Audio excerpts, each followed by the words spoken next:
Many thanks for this kind invitation to have a talk that I have not used to be because, I am the former president of the Italian Space Agency, the scientific committee, so I am used to have a look from the space, as Ettore said, just to the micro things. And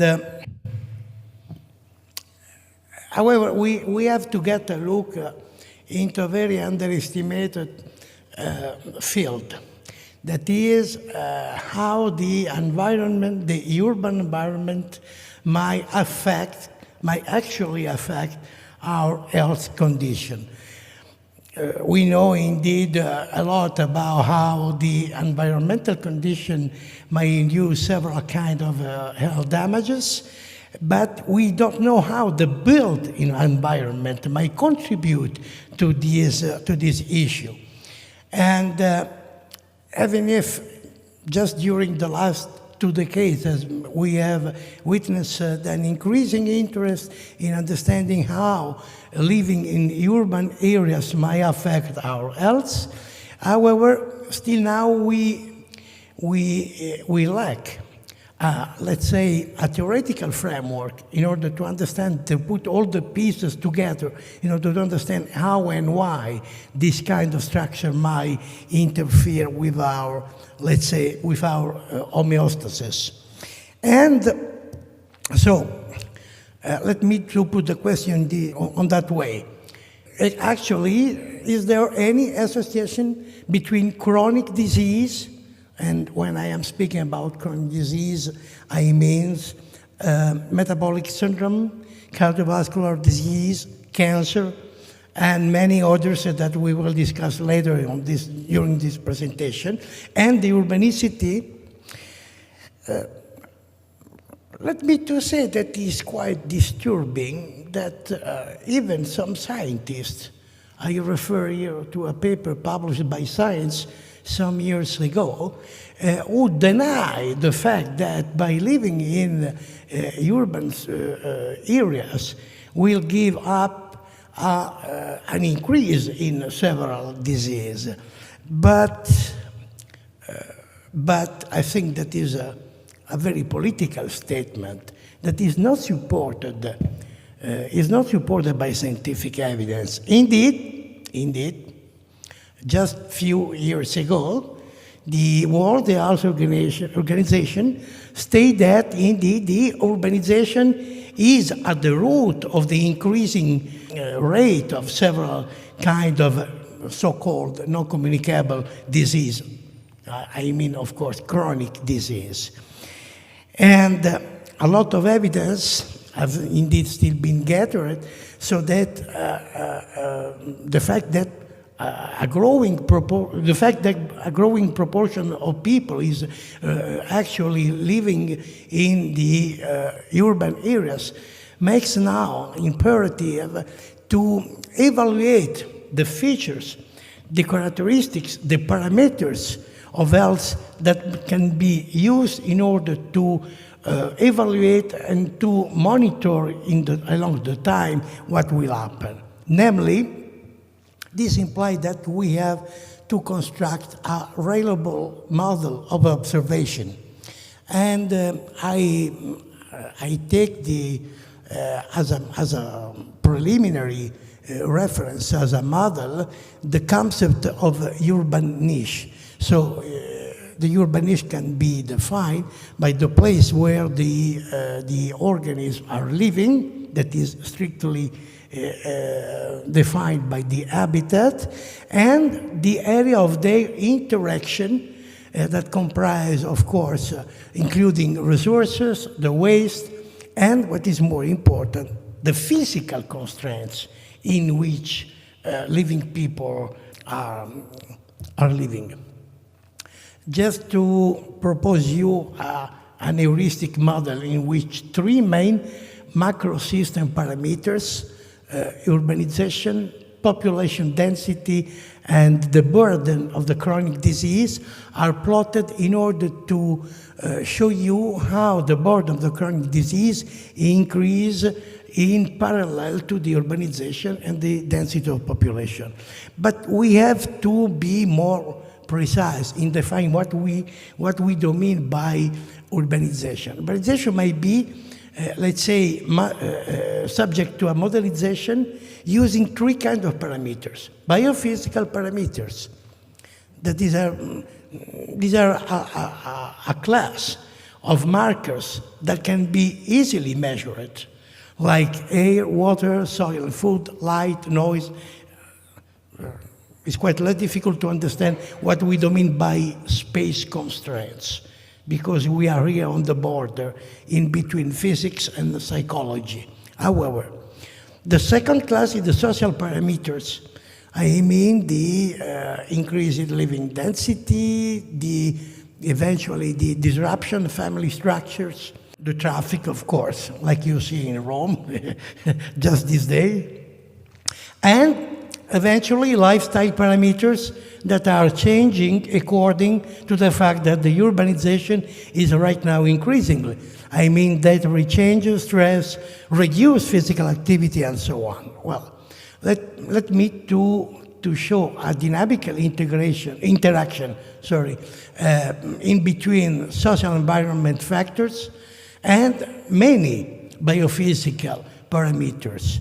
You can see that dietary change associated with pollution of food and soil may induce metabolic disorders, where light pollution together with night-day shift may lead to melatonin impairment and chrono disruption, and further to the immune disruption. The air pollution and the waste pollution may induce an increase in several kinds of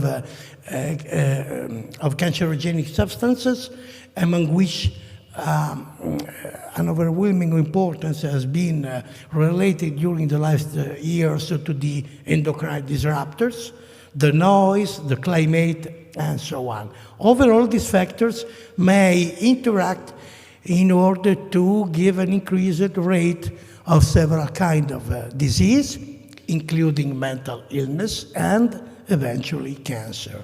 You may so grasp this model at three different levels: to the macro level, to the meso level, and to the micro level. The macro level is important because it can give us some insight into the biomolecular markers that we can use in order to follow what happens when people are living in urban areas.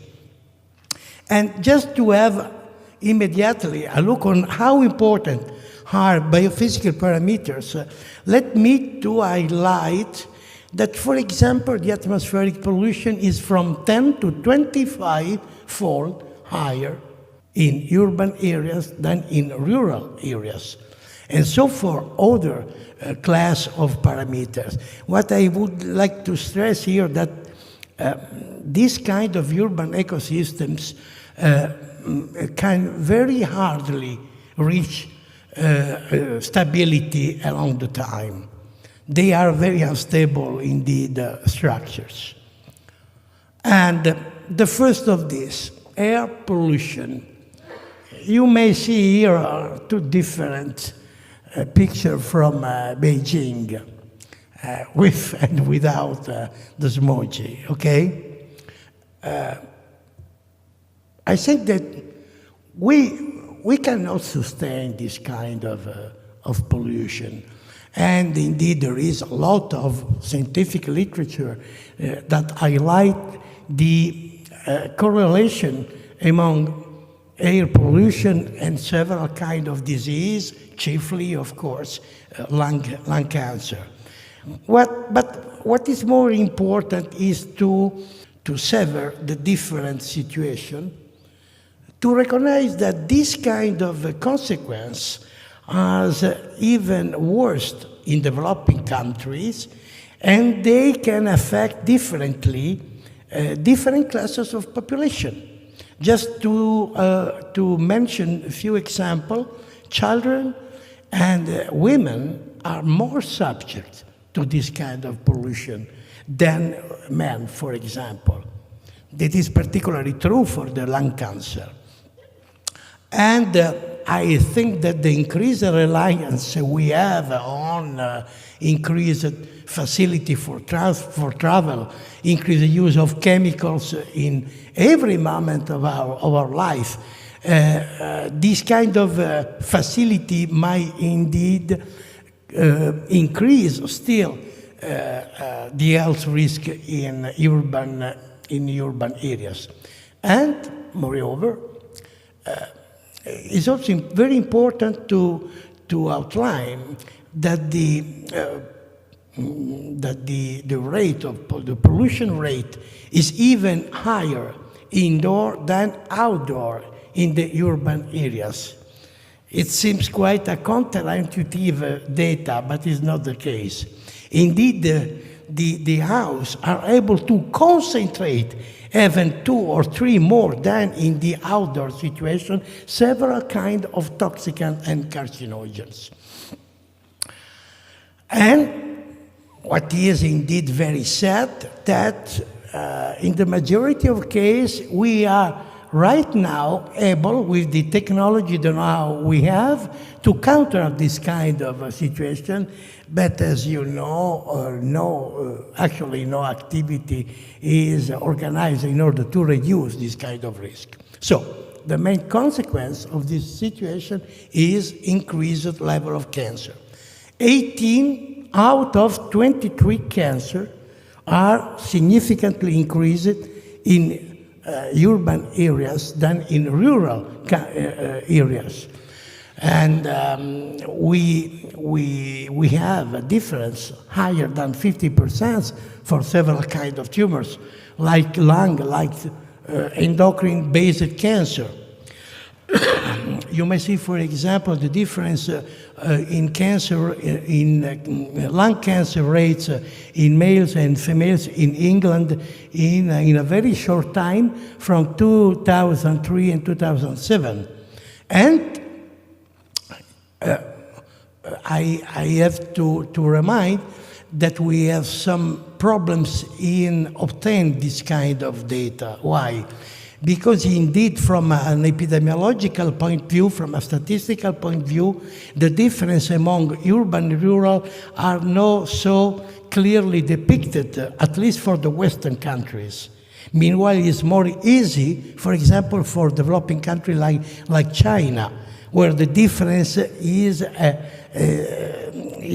a marked difference between rural and areas.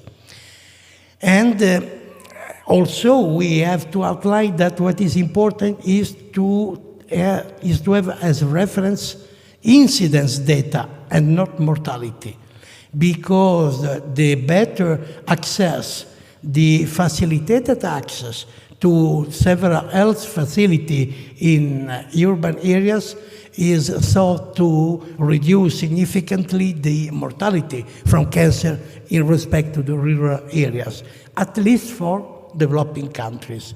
Overall, we can see that in rural areas, lung cancer incidence is about less than 50% of the incidence in urban areas. Well, I don't know if you are aware of the fact that we are living in a condition of light pollution, and that the fact that light pollution is a main carcinogenic factor. Why we are speaking about light pollution? Well, this kind of evidence dates back from 1987, and the substitution of the artificial light environment in respect to the natural one induced several consequences. Several measurable consequences on the biochemistry, on neurophysiology. I don't mean here stress, because stress is stress became a political concept. okay? I am just referring here to measurable phenomenon, to evaluable markers. During the night, the presence of light, for example, suppress melatonin and disrupt the circadian rhythm. And this kind of consequence has been thought to be the main cause of increased ratio of breast cancer in Urbanian area. Just to grasp a very schematic diagram in which you can see that the disruption of the light-dark cycle will block the synthesis of melatonin. The chronodisruption will induce, together with sleep deprivation, to the impairment of about 2,000 genes, with many consequences from the biochemical point of view. And overall, this kind of biochemical cascade will lead to increased cancer. And there is a lot of evidence we gathered in the last 20 years from both animal cell culture studies, from human study, namely epidemiological study carried out on workers, on night workers of both sexes. The relevance, I was referring previously to my experience when I was in the space agency. You may see here the difference so from the International Space Station in the light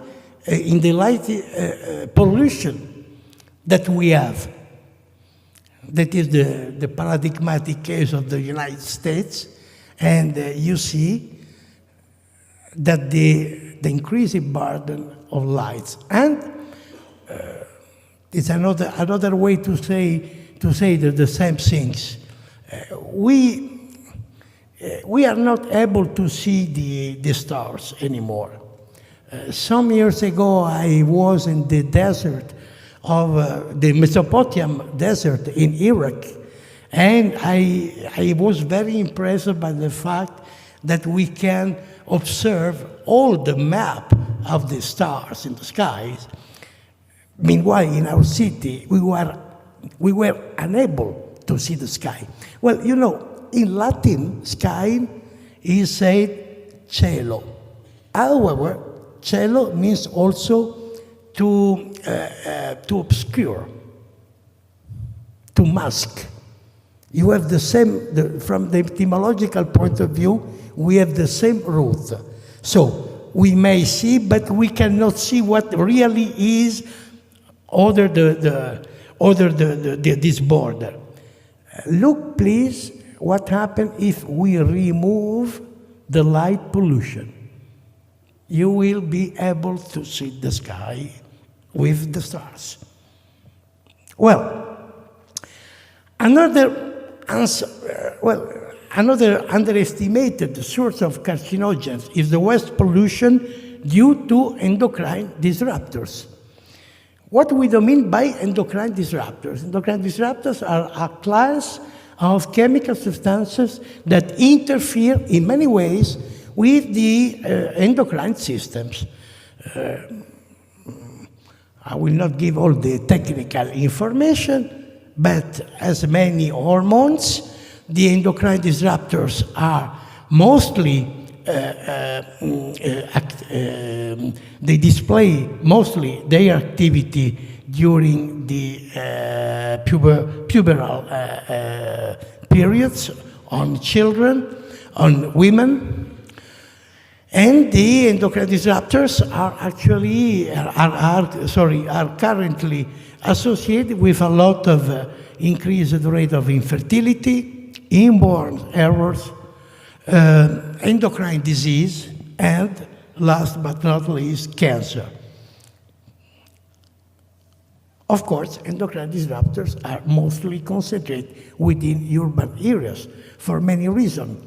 Because you have supermarkets in the suburban areas, you have an efficient control of the water waste recycle, and there is a concentration of this kind of substance that cannot be degraded by natural means.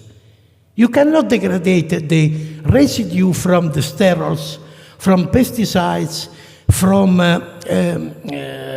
contraceptive pills, because the steroid is a very strong structure. You need an enzyme to destroy this. In the same time, this kind of substance are concentrated along the food chain and in our waters, mainly in the urban countries. An example, a very paradigmatic example, is the breast cancer. Please see the difference in these last years in breast cancer incidence in China, in between women living in rural areas, through rural areas, and women living in urban areas. We have a twofold increase of cancer, of breast cancer. This increase is mainly due to dietary factors, endocrine disruptors, air pollution. Well, of course, also stress from the, let's say, from the endocrine point of view, and chronodisruption. The chronodisruption is very important. The knee is made to sleep, not to work, or other way around.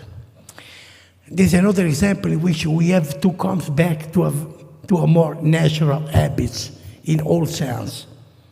And, well, soil and food. That is very unusual indeed in Italy, okay? It's not our problem. However, you must know that we are facing a new kind of epidemic. And this epidemic is called the obesity. The obesity is a new word due to a contraction from diabetes and obesity, mainly due to the wrong dietary habits we have in urban areas. Look here, for example, from 1985 and 2010 in the United States, we have now about 30% of people that are obese. 30%. And by obese, I mean an increase of the body mass index higher than 30% of the normal value. And in the meantime, we have an epidemic of diabetes. Diabetes and obesity are the mothers of all diseases. And namely, for example, a woman that is affected by diabetes and obese has about 12-fold higher cancer risk. 12-fold. 12-fold. Even more. And, well, these kind of numbers are not comparable, for example, with smoking. That is the true risk that nobody is talking about, indeed. And I think that is a shame, because it's directly tied to our model of urbanization. So, you see the obesity epidemic. As a consequence, the first consequence is the increased incidence of cardiovascular disease. And lastly, the noise. We think that indeed we can accommodate with noise, but noise leads to several kind of consequence from hypertension, cardiovascular disease, and so on. So, really, are we getting used to bear any kind of discomfort? That is the question. And last one, that is the problem. That is a very havoc with the recent epidemic of Zika. That is, and this kind of threat is increased in urban areas. There is some analogy between the development of tumor and the urban development because in both cases the disease emerged from a altered communication among the cells and the microenvironment. And for example, in this case, it is a breast cancer, you may see that, that several kind of factors interact in order to destroy the order development of the tissue. So, just a few words to conclude. I think that we are facing a very, let's say, very crazy architecture. I have some problems when I am discussing with the architects. That is an example from Italy. You may see an ancient traditional building in Venice and what a recent modern architect made. I think that we cannot accommodate with this kind of alteration of our habitat. We have to respect some very basic landmarks of this crosstalk. And some authors also have pointed out that this kind of deregulated urbanization may lead to several kinds of consequences, immune depression, stress, and so on. Well, I am not proposing you, of course, to go back to this condition. However, at the same time, I think that we never could also afford this other kind of scenario. Do you remind Blade Runner, the movie from the novel of Philip Dick, Though Androids Dream of Electric Sheep? So we are facing with this kind of challenge. Can really we cope with this kind of scenario? And I am afraid that, we have tolerated a lot of things during the last 3 decades because we are members of the mankind, we have a capacity, an extraordinary capacity, we have adaptability because finally evolution is in our side. However, the question is, our adaptability is really endless, also as our patience. Thank you.